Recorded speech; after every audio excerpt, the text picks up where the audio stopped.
Good morning, everyone. It is Tuesday, January 12th, 2021, and this is Nadex Morning Analysis, where we look at a couple of potential hotspots in the markets that might be interesting today.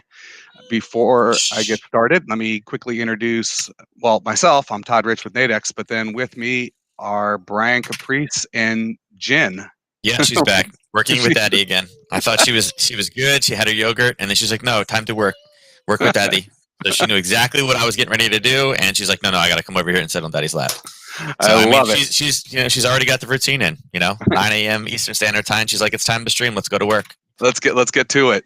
Yeah. There with Keep Trading Simple. This session, as are all of our sessions, are sponsored by our compliance department. I do need to share that trading involves risk and may not be appropriate for everyone, that any trading decisions you make are solely your responsibility and at your own risk.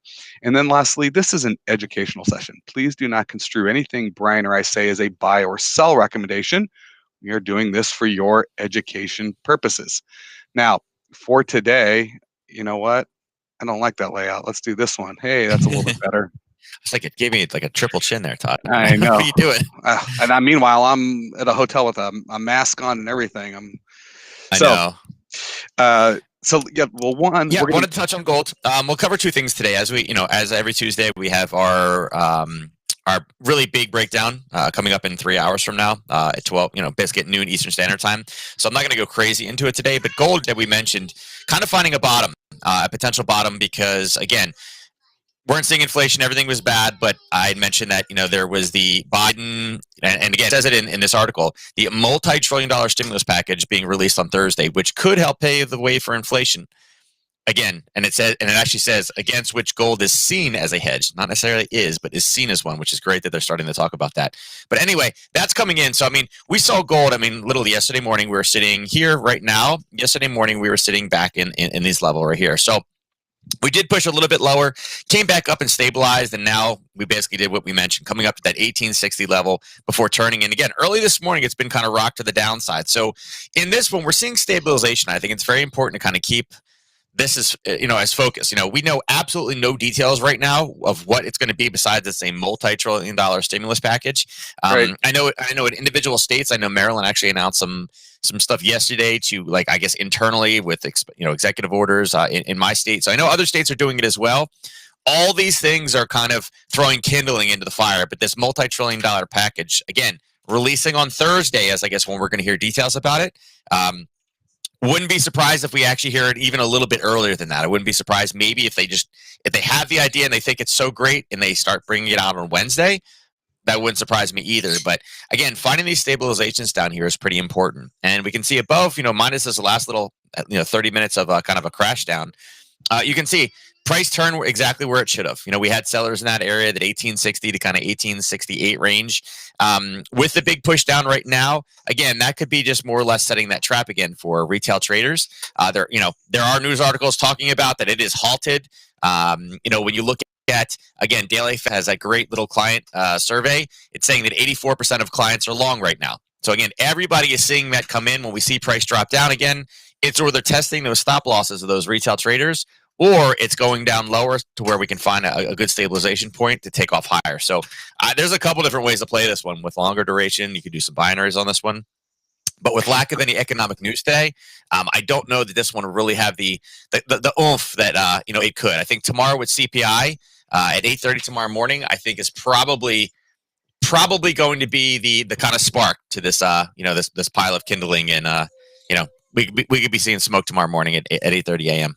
All right, let me bring up the Nadex platform real quickly, and I do want to show. This is we've been calling it this 1830 level has been the support. Mm-hmm. We called it on Friday, and it bounced off of it.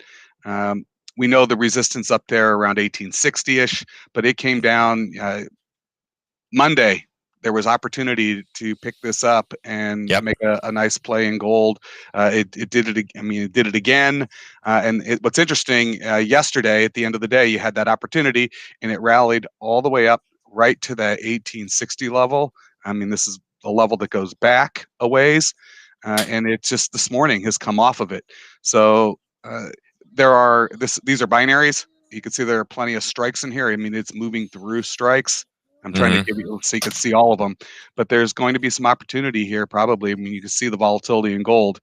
Um, so something to take a look at. Gold is definitely a hotspot, and I think a lot of that is on the back of the stimulus talks, which would drive inflation. So stay tuned. Mhm. Gold will move as you hear more about that coming out of the U.S. government.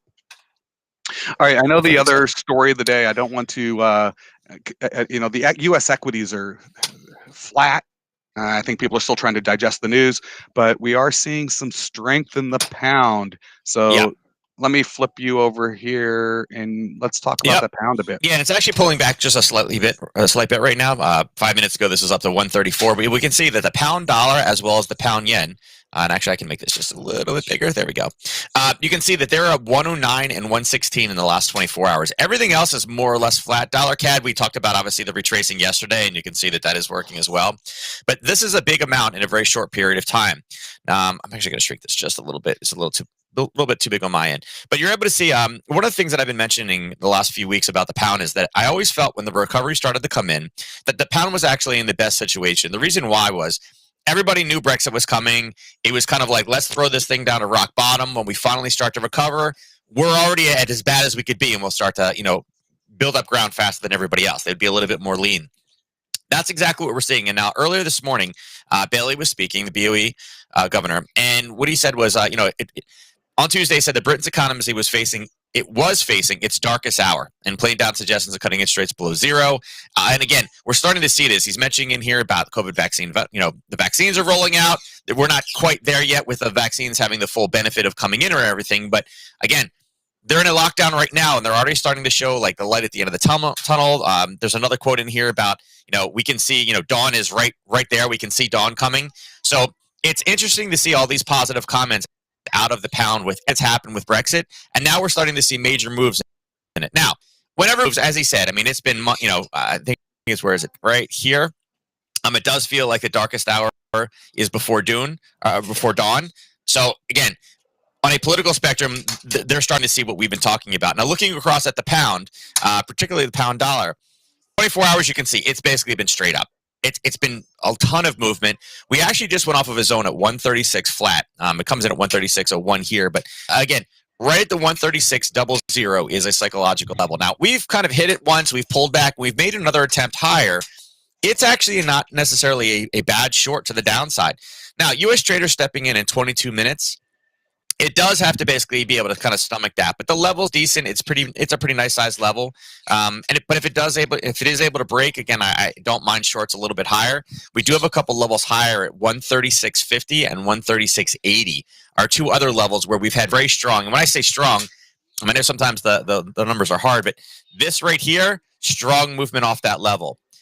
This right here, strong movement off that level. This right here, again, not as strong, but again, decent basing and drop back down again. So there's three separate levels in there.